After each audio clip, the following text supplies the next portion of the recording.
एक प्यार का नगमा है, मौजों की रवानी है। आए ऋतुराज तो बिसार सब काज, कोई मीठी मीठी धुन गुनगुनाने लगी धरती। हंसा के जड़वत जीवन को चेतन चाटा बदल गया।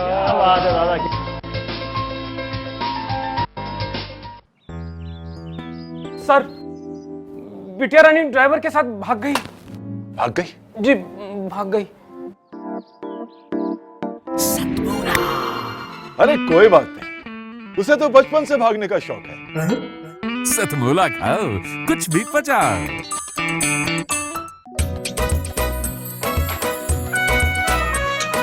हर पल मस्ती और रंगीन विद सतमोला नमकीन, इससे बेटर है नथिंग। सतमोला नमकीन डिफरेंट टेस्ट है बेमिसाल, पनीर भुजिया भी कमाल, इसके टेस्ट के सब शौकीन। हाँ सतमोला नमकीन, सतमोला स्वीट्स एंड नमकीन, इससे बेटर है नथिंग।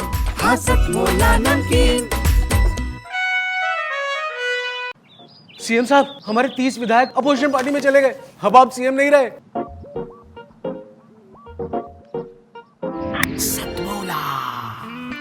तो अब नया सीएम कौन बन रहा है?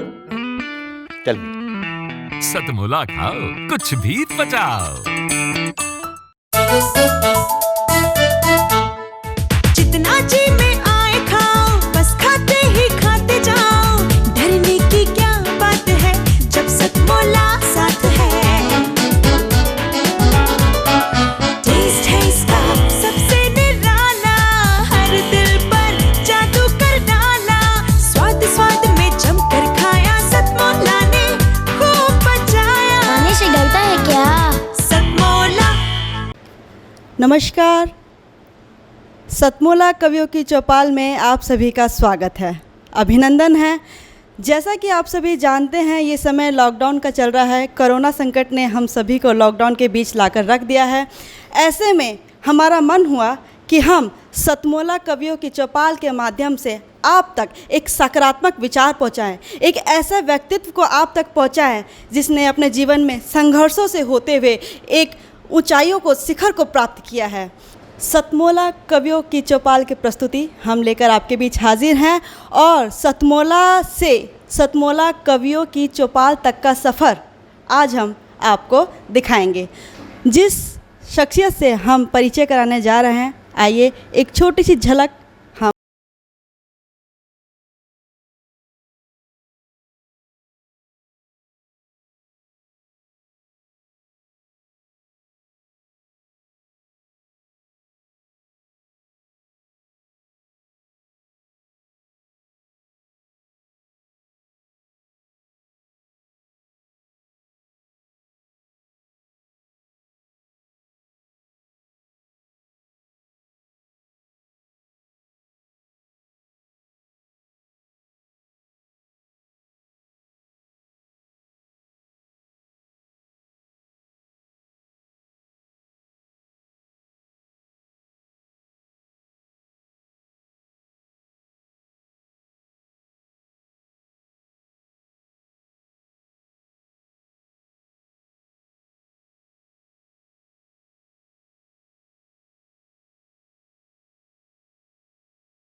छोटे हुआ करते तो एक हमारी ज़ुबान पर एक गुनगुनाती थी छोटी छोटी पंक्तियाँ कि क्या नाम था, स्वाद स्वाद में जमकर खाया, सतमौला ने खूब बचाया। जी हाँ, बिल्कुल आप समझ गए होंगे कि मैं किस शख्सियत का नाम लेने जा रही हूँ। हमारे बीच हैं सतमौला ग्रुप के चेयरमैन श्री अनिल मित्तल जी। अनिल मित्तल जी, आपका स्वागत है, अभिनंदन है।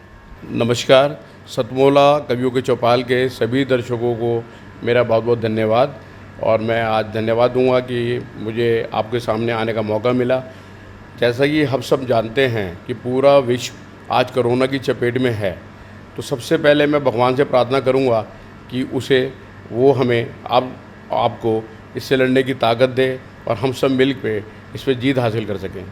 सर, मैं आपसे सवाल जवाब करने से पहले एक उदाहरण के तौर पर अपने दर्शकों को समझाना चाहती हूँ। जैसा कि अगर एक छोटे से पौधे को हम घर में रखते हैं, केवल सौंदर्य का एक नमूना बनकर वो पौधा रह जाता है, उसकी बहुत केयर करनी पड़ जाती है और रोज़ उसकी साफ़ सफाई अलग से होती है। लेकिन जब वही एक छोटा सा पौधा हमारे आंगन में लगता है तो उसकी केवल कुछ ज़्यादा हम केयर नहीं करते हैं, निरंतर पानी देते हैं और केवल उससे प्रेम करते हैं, तो वही पौधा तूफ़ानों को झेलते हुए, हवाओं को झेलते हुए, न जाने कितनी परेशानियों को, संघर्षों को झेलते हुए एक बहुत बड़ा रूप लेकर के हमारे आंगन में फैल जाता है और आगे हमें सुखद और भरपूर आनंद देता है। तो बस यहीं से मैं अपनी बात शुरू करना चाहती हूँ। अनिल मित्तल जी से मैं उनके प्रारंभिक जीवन की जो कठिनाइयाँ हैं वह मैं चाहती हूँ कि आप उसका जिक्र करें और हमारे दर्शकों तक वो कठिनाइयों के बारे में आप कुछ बातें शेयर करें। आज मैं जिस मुकाम पे हूँ उसके लिए मैं सबसे पहले ऊपर वाले का शुक्रगुजार हूँ। मुझे लगता है कि शायद मेरे मांगने में कोई कमी रह गई हो तो अलग बात है, लेकिन उसे मुझे देने में कोई कमी नहीं छोड़ी। मेरा जन्म 2 जून 1964 पुरानी दिल्ली किनारी बाज़ार में एक 40 गज के किराए के मकान में हुआ। मेरे पिताजी स्वर्गीय शिवशंकर मित्तल जी और माताजी स्वर्गीय गायत्री देवी जी मुझे बचपन में बताती थी कि कैसे मेरे जन्म के समय हमारे घर की आर्थिक स्थिति अच्छी नहीं थी, यहाँ तक कि मेरे पालन पोषण के लिए भी उन्हें पड़ोसियों की मदद लेनी पड़ी। मेरे दादाजी चूरन की गोली शौकिया तौर पे हाजमे के लिए बनाते थे और लोगों को बांटते थे। तो मेरे पिताजी ने इस शौकिया काम को अपने बिजनेस के रूप में, छोटे से व्यवसाय के रूप में लिया और उसकी शुरुआत करी। तो हमें बचपन में बहुत मेहनत करनी पड़ी इस काम के लिए। अनिल जी, मैं एक बात कहना चाहूँगी कि ज़्यादातर जो युवा पीढ़ी होती है वो पिताजी जो व्यवसाय शुरू करते हैं उसमें बहुत कम रुचि रखती है, वो एक नई दिशा को खोजती है। लेकिन आपने पिताजी के शुरू किए हुए ही मार्ग पे ही चलना पसंद किया, उनके व्यवसाय से ही जुड़ना पसंद किया। तो मैं जानना चाहती हूँ, हमारे दर्शक भी ये जानना चाहते हैं कि आप सतमौला कंपनी से कब जुड़े और किस तरह आपकी रुचि बनी कि नहीं, मुझे मेहनत करके और मैं चाहता हूं कि जो मेरे पिताजी ने जिस चीज़ को खड़ा किया है, जिस मुकाम को हासिल किया है, मैं उस मुकाम को और ऊंचाइयों तक लेकर जाऊं। आपने किस तरह अपना मन बनाया? जैसे मैंने आपको बताया कि जब मुझे पता लगा कि जब मेरे जन्म के समय हमारी आर्थिक स्थिति अच्छी नहीं थी, तो उस समय मेरे के अंदर जुनून पैदा हो गया था कि यार मुझे ज़िंदगी में कुछ करना है। और जैसा आपने पूछा कि मैं इस व्यवसाय से कब से जुड़ा, लोग मेरे से पूछते हैं, लेकिन मुझे सच बताऊं तो मुझे खुद नहीं पता कि मैं इस व्यवसाय से कब से जुड़ा। मैंने जब से होश संभाला तो पढ़ाई के साथ साथ अपने काम करता रहा और मेरे पिताजी मेरे को इसकी गोली बनाने से लेके गोली बेचने तक सभी चीज़ों में मेरे को ट्रेंड करते रहे। मेरे लिए पढ़ाई से पहले मेरा काम था। स्कूल जाने से पहले हमारा कोई अपना काम पूरे करने होते थे, इस काम अपने जो घर के काम होते थे उसमें हम काम करते थे। उसके बाद हमारे सेकेंडरी पढ़ाई होती थी। अच्छा अनिल मित्तल जी, मेरे मन से भी सवाल उठ रहा है और मेरे ही मन से नहीं, मेरे काफ़ी परिचित जो हैं वो अक्सर ये सवाल करते हैं कि आपका अनिल मित्तल जी से परिचय है, कभी आप उनसे मिलें तो इस चीज़ का जिक्र करें कि जो आपके प्रोडक्ट है, सतमौला के जो प्रोडक्ट है उसमें एक घोड़े के ऊपर एक बबुआ बैठा होता है, तो वो क्या है, मतलब उसके पीछे की क्या कहानी है? तो ज़रा उस पर आप नज़र डालें तो हमारे दर्शकों को आनंद आएगा। ज़रूर। इसके पीछे काफ़ी इंटरेस्टिंग कहानी है। जैसे आप जानते हो कंपनी का नाम है SSG फार्मा। तो SSG का फुल फॉर्म है शिव शंकर घोड़े वाला। तो उसके पीछे कितनी रोचक कहानी है कि आप शायद विश्वास भी नहीं करेंगे। जब मेरे पिताजी का जन्म भी नहीं हुआ था तो मेरे दादाजी स्वर्गीय श्री मगन लाल जी, उनको सपने में आया कि उनके एक लड़का होगा और वो एक घोड़े पे बैठा हुआ है। तो उनको पैदा होने से पहले ही सन 1940 में मेरे दादाजी श्री मगन लाल जी ने ये नाम रजिस्टर कराया शिव शंकर घोड़े वाला, और एक लकड़ी का मतलब घोड़ा बनाया, उस पर एक बबुआ बनाया, और उसको उसी समय से उसकी नींव रख दी थी कि शिव शंकर मेरा बेटा होगा तो शिव शंकर घोड़े वाला के नाम से काम करेगा। और इस घोड़ा बनाया और उस पर एक बबुए को बिठाया, और उस परंपरा को आज तक हम चला रहे हैं। तो SHG को मतलब हो गया शिव शंकर घोड़े वाला। मेरे पिताजी का नाम शिव शंकर है, और वही ट्रेडमार्क हमारे हर जगह लगा होता है। एक घोड़ा होता है, उस पर बबुआ बैठा है, वो मेरे पिताजी हैं, और वो असलियत में बैठे हुए हैं, उन्हीं की फ़ोटो इस्तेमाल करते हैं हम लोग। ये बात जान करके सच में ऐसा लग रहा है, न जाने कितने वर्षों पुराना मन में एक बुलबुला उठता था बार बार ये सवाल लेकर के, ये क्या है, ये घोड़े और बबुआ की कहानी क्या है। आज इस सवाल का जो उत्तर पाकर जो संतुष्टि मिली है ना सर, यकीन मानिए अब मुझे बताने में भी अच्छा लगेगा कि हाँ इसके पीछे की कहानी क्या है, और दर्शकों को सुनने में भी बहुत मज़ा आएगा। यहाँ पर मुझे एक बहुत हंसी वाली बात आ रही है याद, कि जब हम छोटे हुआ करते थे तो मम्मी से पापा से हम 1 रुपये लिया करते थे, और दुकान पर जाकर के सबसे पहले हम मांगा करते थे कि सतमोला की वो गोली है, पाचन गोली, आप मुझे वो दे दो। हमारे बस्ते में, हमारे बैग में अक्सर वो गोलियां पाई जाती थी, लेकिन उसका साथ अभी तक भी नहीं छूटा है सर। मैं आपको बताऊं, आज सतमोला गोली बैग में हमारे नहीं पाई जाती, कोई बात नहीं, लेकिन अब नमकीन, भुजिया, ये स्वाद हमारी ज़ुबान पर ऐसे आ गए हैं कि हमेशा ही मेरे पर्स में या मेरी गाड़ी में सतमोला के कोई ना कोई प्रोडक्ट ज़रूर रहते हैं, और बड़ा आनंद आता है मुझे उनको, जब मैं सफ़र में उसका आनंद स्वाद लेती हूँ तो मुझे सच में बहुत मज़ा आता है। तो मैं यही पूछना चाहूँगी सर कि जो सतमोला जो पाचन गोली है, जो शुरुआत में आप पाचन गोली सतमोला लेकर के आए, लेकिन आज वर्तमान में नमकीन, भुजिया, मिठाइयाँ, कई प्रोडक्ट मैंने सुने हैं, तो आप ज़रा विस्तार से समझाइए हमारे दर्शकों कि आपके और क्या उत्पाद हैं सतमोला के। जी, मैंने जैसे बताया कि स्टार्टिंग में हमने तो उसको बहुत एक छोटे से रूप में काम स्टार्ट किया था शिव शंकर घोड़े वाले के नाम से, और सन 1985 के करीब हमने सतमोला के नाम से मार्केट में गोली उतारी। तो उस दिन का दिन है और आज का दिन है। तो आज पूरे, मैं ये नहीं कह सकता कि पूरे भारतवर्ष में, बल्कि विदेशों में भी एक सतमोला अपनी पहचान बना चुका है। और अब आज सतमोला सिर्फ डाइजेस्टिव टैबलेट नहीं, नमकीन, sweets, mouth fresheners, soft drinks, papad और भी कई तरह के उत्पाद मार्केट में हम हैं हमारे, और आने वाले टाइम में हम बहुत से प्रोडक्ट लाना चाहते हैं, ला रहे हैं हम। आप मुझे ज़रूर जानते होंगे, मेरा नाम रजनी अवनी है, और मैं कविता के क्षेत्र से आती हूँ, कविता लिखती हूँ। तो यहाँ पर मैं अपना जो क्रम आगे बढ़ाते हुए लेके जाना चाह रही हूँ। तल जी, मैं आपसे पूछना चाहूँगी, क्या आपको कविताओं में कुछ गहरी रुचि है? इस पर आप ज़रा जिक्र रखिए।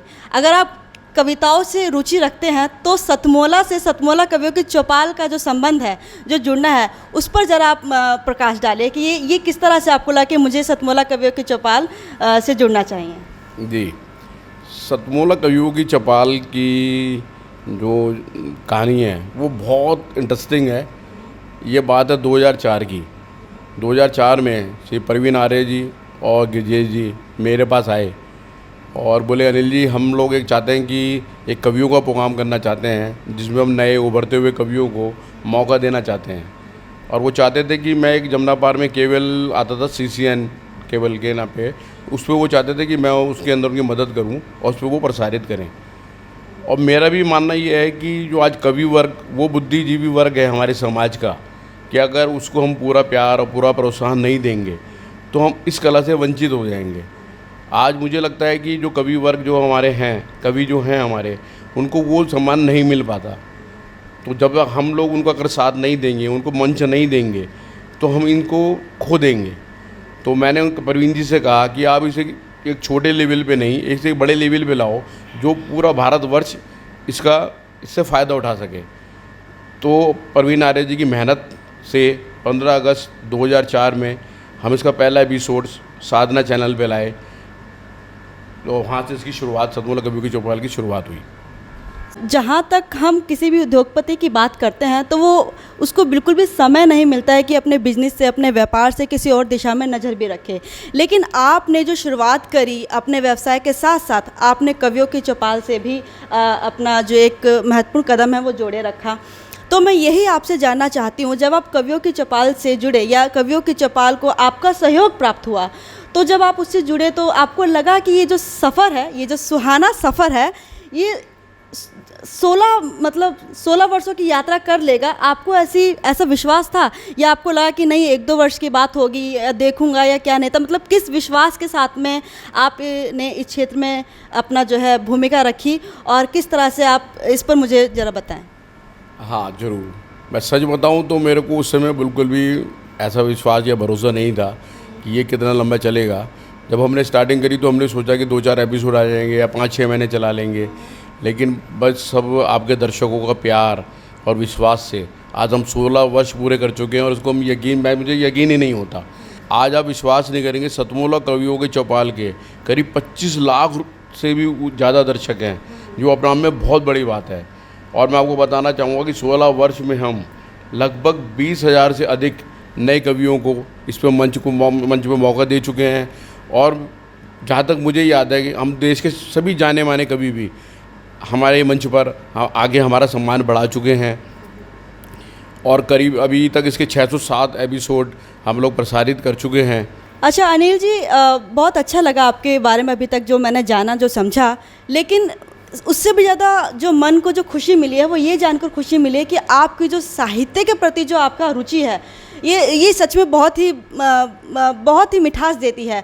इतना लगाव साहित्य के प्रति मैंने बहुत कम लोगों में देखा है, वरना श्रोता जो है आनंद इतना नहीं लेते हैं, लोग जुड़ते नहीं हैं साहित्य के प्रति। और जो कवियों को सम्मान आपके मुख से जो मिला है वो वाकई में बहुत अद्भुत है। तो मैं यही कहना चाहूँगी, मैंने सुना है कि इसी तरह का जो आप एक कड़ी आगे बढ़ाते हैं और दशहरे पे भी एक कार्यक्रम है, इसकी चर्चा मैंने कई जगह सुनी है। तो जो दशहरे पे कवियों की चौपाल का जो कार्यक्रम आप करते हैं उसके बारे में आप ज़रा दर्शकों को खुलकर बताइए। जी हाँ, जब मैं अब 16 वर्ष से जुड़ी चुका हूँ सतमोला कवियों की चौपाल से, तो मैंने सोचा अब इसको एक बड़े रूप में भी हम सार्वजनिक रूप में लाएं। और आपको जानकर खुशी होगी कि पिछले 5 साल से बालाजी रामलीला कमेटी कक्कड़डुमा में हम लोग दशहरे वाले दिन पे सतमोला कवियों की चौपाल का भव्य प्रोग्राम करते हैं और इसमें देश के सभी जाने माने कवियों को हम मौका देते हैं। आज हमें 5 साल हो गए और मुझे लगता है कि शायद ये दिल्ली का सबसे बड़ा प्रोग्राम होता है। सबसे बहुत इसके अंदर भीड़ होती है काफ़ी सारी, और देश के जाने माने कवि इसके अंदर शामिल होते हैं। और इसमें हम लोग सतमोला कवियों की चौपाल के जो सर्वश्रेष्ठ कवि होते हैं, हमारे 3 कवि, उनको भी हम सम्मानित करते हैं, उनको भी पुरस्कार देते हैं। तो अनिल जी, जैसा कि हम जानते हैं कि सतमोला कवियों की चौपाल विश्व का एक सबसे बड़ा कवियों का प्लेटफॉर्म बनता नज़र आ रहा है, तो ऐसे में मैं आपसे पूछना चाहूँगी, क्या इसकी प्रसिद्धि पर आप कुछ क्लेम करना चाहेंगे? हाँ रजनी जी, मैं आपको इस बारे में बताना चाहूँगा कि हम लोग जल्दी ही सतमोला कवियों की चौपाल को सबसे लंबे कविता प्रोग्राम के लिए इसे गिनीज बुक में और लिम्का बुक्स में क्लेम करने जा रहे हैं। अनिल जी, जैसा कि हम जानते हैं कि कवियों की चौपाल के 16 वर्ष पूरे होने जा रहे हैं, ये बहुत खुशी की बात है, तो आप इस खुशी में आप दर्शकों तक क्या मैसेज देना चाहेंगे? जी रजनी जी, मैं दर्शकों को यही कहना चाहूँगा कि अपना प्यार और आशीर्वाद हमारे पे इसी तरह बनाए रखें कि हम सिर्फ 16 वर्ष नहीं, हम इसकी जल्दी से सिल्वर जुबली 25 वर्ष करें और बड़े धूमधाम से इसको मनाएं। अब तो अपना प्यार और आशीर्वाद हम पे बनाए रखें। अनिल जी, जैसा कि आप जानते हैं कि जो लॉकडाउन का समय चल रहा है, कोरोना का है, संकट का समय चल रहा है, ऐसे में जब भी हम टीवी चैनल्स खोलते हैं तो एक कोई ना कोई नई खबर उदासी लेकर के हमारे चेहरे पे आ जाती है। तो कहीं ना कहीं हमने देखा है कि इस लॉकडाउन से, इस कोरोना संकट काल में हमारी युवा पीढ़ी बहुत हताश है, बेरोजगारी बहुत निकल के आएगी। तो ऐसे में एक उम्मीद की किरण, आप उन युवाओं को क्या देना चाहेंगे? मैं 4 पंक्तियों के माध्यम से मैं आपका उत्तर जानने का प्रयास करना चाहती हूँ, सुनेगा। आँखों में आंसू ले आना ठीक नहीं, अपने मन का हाल बताना ठीक नहीं, आँखों में आंसू ले आना ठीक नहीं, अपने मन का हाल बताना ठीक नहीं, जो जीतेगा हार तुम्हारी होने पर, जो जीतेगा हार तुम्हारी होने पर, उनको अपनी हार जताना ठीक नहीं। उनको तो युवाओं को आप क्या संदेश देना चाहते हैं कि वो हारे नहीं, इस संकट में उम्मीद की किरण लेके चलें, निश्चित ही वो सफलता को प्राप्त करेंगे। तो आप क्या संदेश देना चाहेंगे युवाओं को? मैं सिर्फ युवाओं को नहीं, मैं सभी से यही कहना चाहूँगा, आज जो संकट हमारे पे आया है, ठीक है ना, बस ऊपर वाले पे विश्वास रखें। हर समस्या कोई ना कोई उपाय लेकर आती है, नए रास्ते लेकर आती है। तो भगवान ने कुछ हमको इससे बेहतर कुछ सोचा होगा। मुझसे आगे तक नहीं पहुंच सकते, तो इसमें हमें कोई ना कोई ज़रूर हमें बेहतर रास्ते मिलेंगे और लड़ने की ताकत भगवान देगा। तो हिम्मत बनाए रखें, विश्वास बनाए रखें, कुछ ना कुछ नए रास्ते हमारे पास आएंगे। तो बस यही कहना चाहूँगा कि हिम्मत ना हारें। तो चलिए, बहुत अच्छा लगा हमें अनिल मित्तल जी का आज परिचय हमने लिया, आप तक पहुंचाया, उनको रूबरू कराया। और एक मैं कह सकती हूं कि बहुत जल्दी जिस तरह से 16 वर्ष पूरे हुए उसकी यात्रा हम दर्शकों तक लेकर के आए, तो इसी तरह हम सिल्वर जुबली का भी एक कार्यक्रम आपके साथ बहुत जल्दी, हम उस समय का इंतज़ार करते हैं जब से सिल्वर जुबली को भी हम उत्साह से मनाएंगे। लॉकडाउन वगैरह भी ख़त्म हो जाएगा तब तक। आज हमने आपको सतमोला कंपनी के चेयरमैन से रूबरू कराया और एक ये मुलाकात हमारी बहुत सुखद मुलाकात रही। इसके लिए मैं अनिल मित्तल जी को बहुत दिल की गहराइयों से अभिनंदन करती हूँ, आभार व्यक्त करती हूँ और तब तक के लिए आपसे विदा लेती हूँ। जितना जी में आए खाओ, बस खाते ही खाते जाओ, डरने की क्या बात है जब सतमोला साथ है। टेस्ट है इसका सबसे निराला, हर दिल पर जादू कर डाला, स्वाद स्वाद में जमकर खाया, सतमोला ने खूब बचाया। खाने से डरता है क्या? सतमोला। सर, बिटिया रानी ड्राइवर के साथ भाग गई। भाग गई? जी, भाग गई। अरे कोई बात नहीं, उसे तो बचपन से भागने का शौक है। सतमोला खाओ, कुछ भी पचाओ।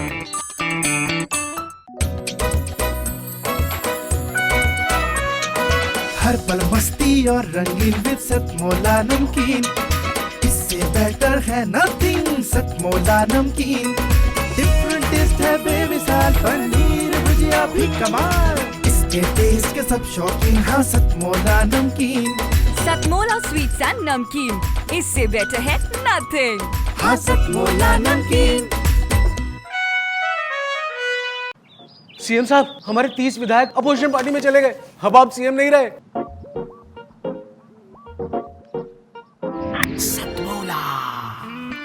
तो अब नया सीएम कौन बन रहा है? Tell me. सतमोला खाओ, कुछ भी पचाओ।